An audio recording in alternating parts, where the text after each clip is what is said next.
அனைவருக்கும் வணக்கம். பிருதை என்கின்ற குந்தி மற்றும் சூரிய தேவன் இவங்களோட சேர்க்கையினால கர்ணன் பிறந்ததையும், குந்தி யாருக்கும் தெரியாமல் ரத்தினங்கள் நிரம்பிய ஒரு மரப்பெட்டியில கர்ணனை வச்சு அந்த பெட்டிய கங்கை நதியில விட்டதையும் கடைசி பதிவுல பார்த்தோம். இனி கதைக்குள்ள போகலாம். குந்தி போஜனின் மகள் பிருதை தைரியமும் அழகும் குணங்களும் நிரம்பியவள். பெண்களுக்கே உரிய அனைத்து குணங்களும் கொண்ட பெண் பிருதை. பல நற்குணங்களும் சிறப்புகளும் நிறைந்த பிருதைக்கு திருமணம் செய்ய நினைச்சாரு குந்தி போஜ அரசர். அதற்காக பல நாட்டு மன்னர்களுக்கும் அரசர்களுக்கும் அழைப்பு விடுத்து சுயம்வரத்தை நடத்தினாரு குந்தி போஜன். சுயம்வரத்துல கலந்துகிட்ட அத்தனை அரசர்களையும் பாக்குறாங்க பிருதை. சிம்மத்தை போல கர்வம் உள்ளவனும் அகன்ற மார்புடையவனும் கூர்மையான பார்வை உடையவனும் சிறந்த பலம் உடையவனும் சூரியனை போல அந்த சுயம்வர மண்டபத்துல இருந்த அத்தனை அரசர்களின் ஒளிகளையும் மறைத்து கொண்டு இருப்பவனுமாகிய பாண்டு எனும் பெயர் கொண்ட ராஜசிம்மத்தை பார்க்கிறாங்க பிருதை. இந்திரனை போல இருக்கிற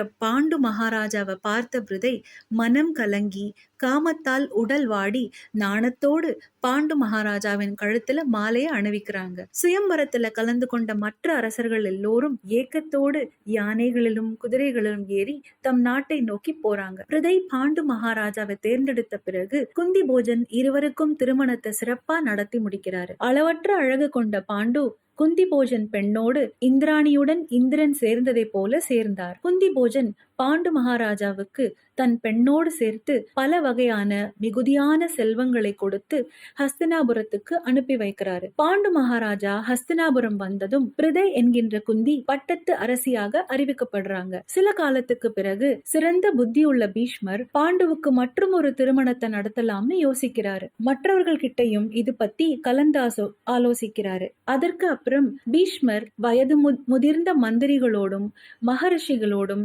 பிராமணர்களோடும் சேனைகளோடும் மத்திர தேசத்துக்கு போறாரு. பீஷ்மர் வந்ததை கேள்விப்பட்ட மத்திர தேசத்து அரசன் சல்லியன் பீஷ்மரை வரவேற்று தன் அரண்மனைக்கு அழைச்சிட்டு போறாரு. சிறப்பான விருந்தோம்பல் பீஷ்மருக்கும் பீஷ்மரோடு சென்ற அனைவருக்கும் வழங்கிய பிறகு பீஷ்மர் கிட்ட நீங்க என்ன காரணத்துக்காக இங்க வந்தீங்க, நான் என்ன செய்யணும்னு சொல்லுங்கன்னு கேக்குறாரு சல்லியன். உன் சகோதரி மாத்ரி சிறந்த அழகுள்ளவள் என்றும் சிறந்த கற்பு நெறி கொண்டவள் என்றும் புகழ்மிக்கவள் என்றும் கேள்வியுற்றோம். இப்படிப்பட்ட சிறப்புகளை கொண்ட உன் தங்கை மாத்ரியை ஹஸ்தினாபுர அரசர் பாண்டுவுக்கு திருமணம் செய்து கொடு.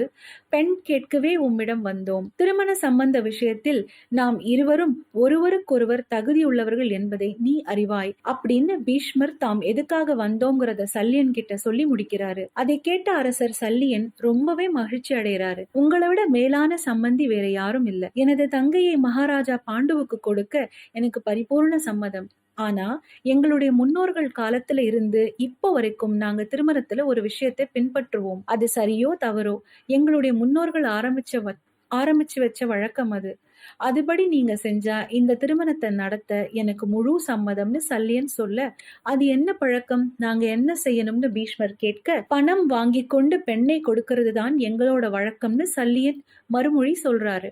அதை கேட்ட பீஷ்மர் இந்த வழக்கத்துல எந்த தவறும் இல்லைன்னு சொல்லி தங்க நகைகளையும் நாணயங்களையும் தங்க கட்டிகளையும் ரத்தினங்களையும் ஆயிரக்கணக்கில் சல்லியனுக்கு கொடுக்கிறாரு. அது மட்டும் இல்லாம யானைகள், குதிரைகள், ரதங்கள், வஸ்திரங்கள், ஆபரணங்கள், மணிகள், முத்துக்கள், பவளங்கள் ஏராளமாக சல்லியனுக்கு கொடுக்கிறாரு பீஷ்மர். அவற்றையெல்லாம் மிக்க மகிழ்ச்சியோடு பெற்றுக்கொண்ட சல்லியன் தன் சகோதரி மாத்ரியை பீஷ்மர் கிட்ட ஒப்படைக்கிறாரு. மாத்ரியை அழைச்சிக்கிட்டு வந்து ஒரு நல்ல சுப முகூர்த்த நாள்ல பாண்டுவுக்கும் மாத்ரிக்கும் திருமணத்தை நடத்தி வைக்கிறாரு பீஷ்மர். உத்தமமான தன் 2 மனைவிகளோடும் 30 ராத்திரிகள் மகிழ்ச்சியோட இருந்த பிறகு பாண்டு ஒரு முடிவு எடுக்கிறாரு. அது என்னங்கிறத அடுத்த பதிவுல பார்க்கலாம்.